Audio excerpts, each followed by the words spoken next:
Hello, friends. We are back again with another episode on our favorite channel, Mission Tathastu. And today we will be discussing a topic which is very close to your heart, and we will be discussing about wealth. Everybody wants to know how much wealth is there in store for them. And today we have brought to you some educational tips as well as some insights how to see wealth in your life through the means of horoscope and through your palm.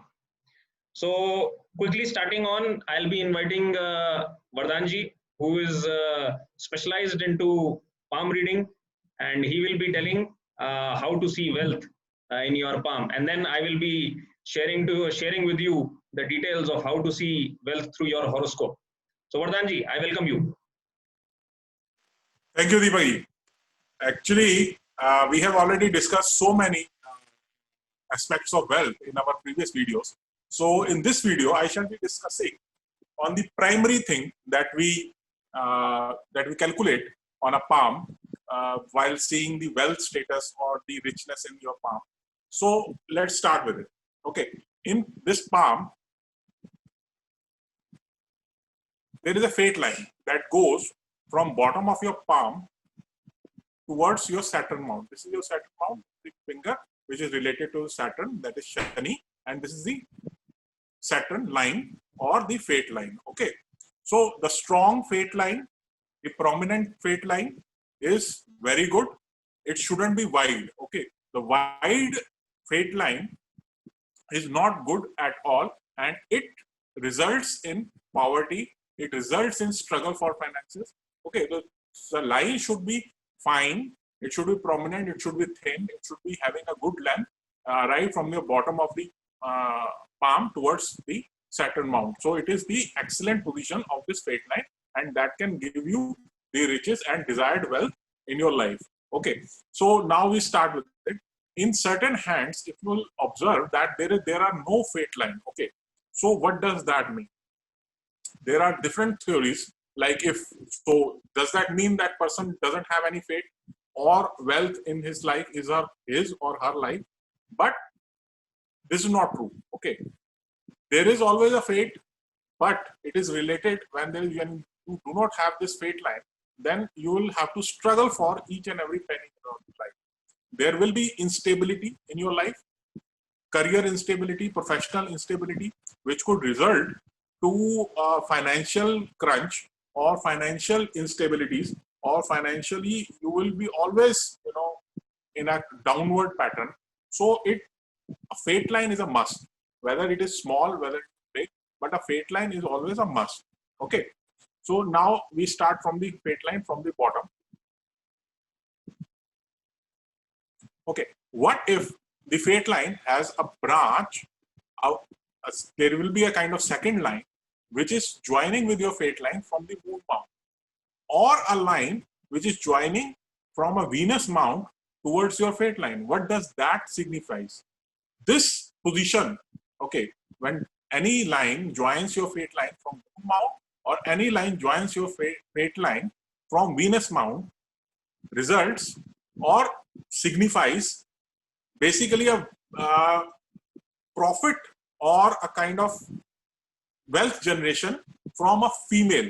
It could be your mother, it could be your wife, it could be anyone of your known, but a female partner will help you in generation of wealth. So this is the clear-cut indication from moon mount or from Venus mount.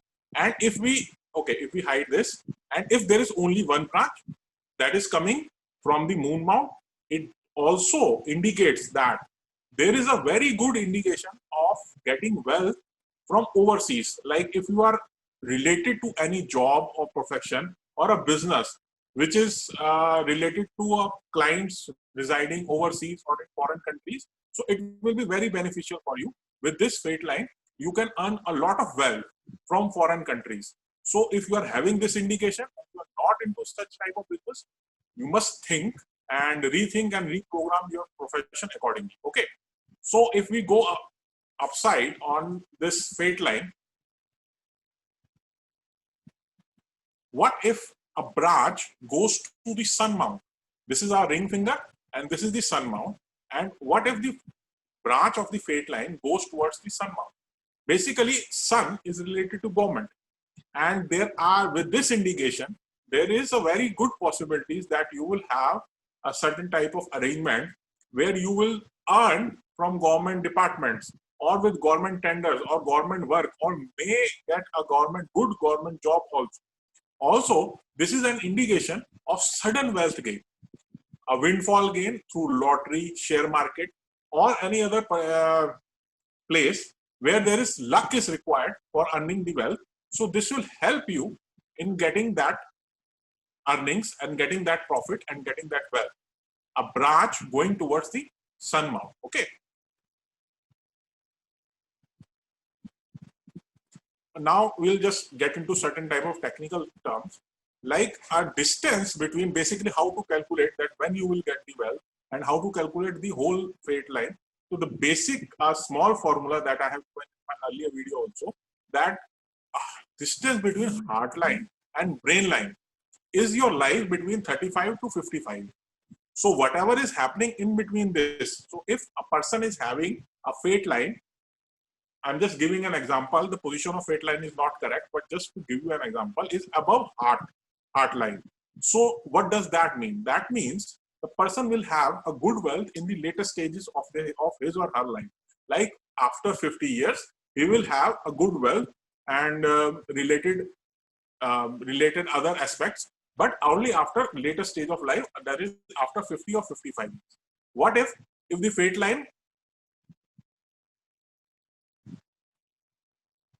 the fate line, ends near the brain line? So it indicates that a person is having a good fate or good wealth in his life, but after the age of 35 or 40, he will start facing the struggles, and the wealth will sooner or later go away from his or her life.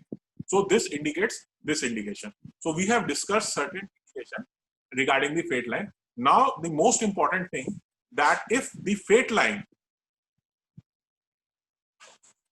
has a trident formation on the end of the fate line, this trident, what does this trident formation tells you? This trident formation tells you regarding to luck.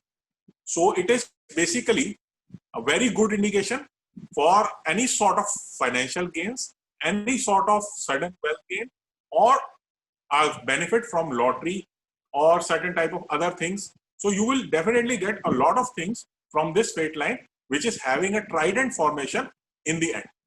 So we have discussed so far the positive indication regarding your wealth in your fate line, the two lines corresponding from Saturn moon mount as well as Venus mount, fate line going to a branch going to sun mount.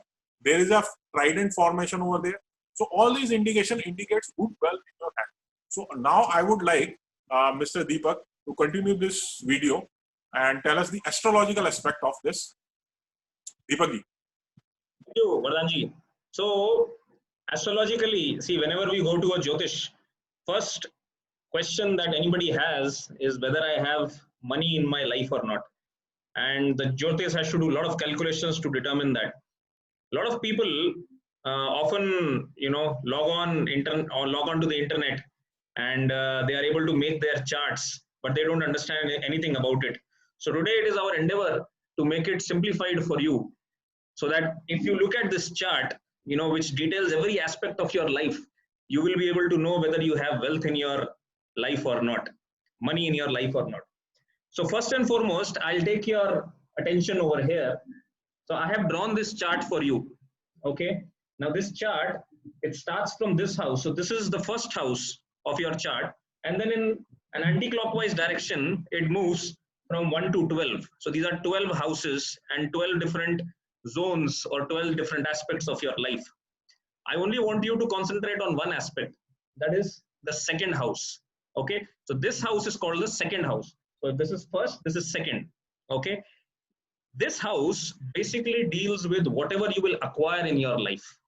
It can be speech, your language, your food, and your wealth. Okay. There are so many other aspects to it also, but right now we'll just focus on wealth. So this is the house of wealth in your life. This is the house of money in your life. Okay. Each of these house, if you see, so I have written a very general. I've given a general numbering to it. So the first number we call it the base number. Okay, this is the Lagan house. Okay, so first house is Mesh Lagna. So this is where we start our house. So Kal Purush Kundli, what we call, starts from Mesh Lagna. But see, if you see a different number in any of your houses, do not be perturbed. Just understand that that is your own personal horoscope. So there can be any number over here, but it will just go in a sequential term. Okay.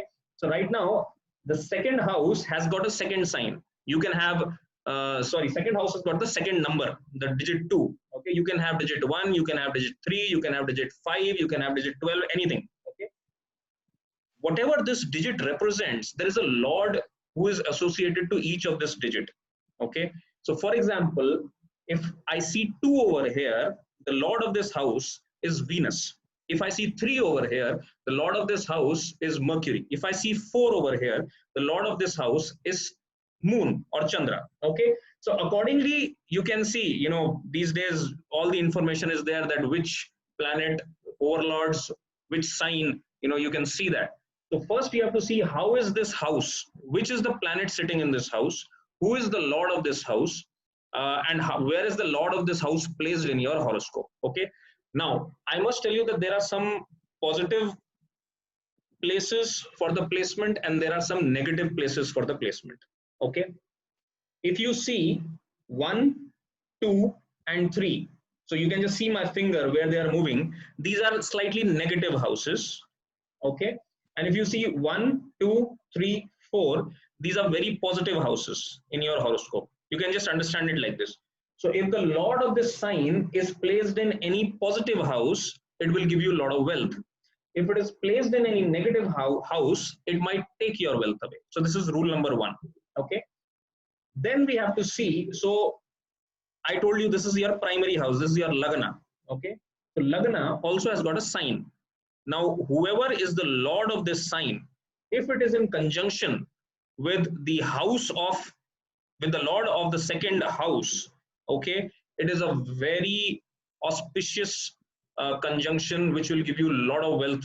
And if it is placed in any of these houses, your wealth will be multifold. Okay, so you have to see these combinations. So I'm telling you very specifically. So first you see the Lagna, you see what is the lord, you see the second house, what is the lord, and you only have to see their placement. Are they placed in a positive house, what I told you, or they are placed in a negative house, what I told you. Okay, so if they are negative, it is bad. If they are positive, it is good. So it's a very simple term. Okay, and then if they are placed in conjunction with each other, or they are aspecting each other, so every lord will aspect a planet 7th from it. Okay, so for example, if one planet is sitting here and one planet is sitting here, or one planet is sitting here and one planet is sitting here, then they are both aspecting each other, or they are looking at each other. So if the lord of the first and the second house are aspecting each other, or they are in conjunction with each other, it's a very auspicious sign and you will get a lot of money in your life. Okay, then after this combination, I want you to see another house. This is called 11th house. Okay, 11th house is a house of attainment. So we call it, whatever comes into your life, including your friends, including your wealth, including your luck, gain, everything comes from this house. So this house also has got a lordship. So you have to see where is the lord of this house placed. So if the lord of this house is again in conjunction with the second lord, again you will get a lot of wealth. Or if the lord of this is placed in the 11th house, you will again get a lot of wealth. So you have to see these couple of combinations, and then you have to decide, how your lords are placed, and they will give you a lot of wealth. So for wealth, simple thing I've told you, I'm repeating again. You see your second lord, and you see where it is placed, and if it is in conjunction with the first lord or the 11th lord, you will have a lot of wealth. If it is in conjunction with 6th, 8th, or 12th lord, it is not very good. But then again, we have to see where the position is. Okay, so this is a very simple and easy trick to understand whether you have money in your life or not. Pradhanji. Thank you, Deepaji. This was really very much informative. And I would like to request all our viewers to subscribe to our website, that is missiontatastu.com. And if you have any query, you can go through our unique consultation program. Details are given in the website, or you can contact us through comments and mail also. So thank you for watching, and we will continue all these very informative videos with new subjects on it. So thank you.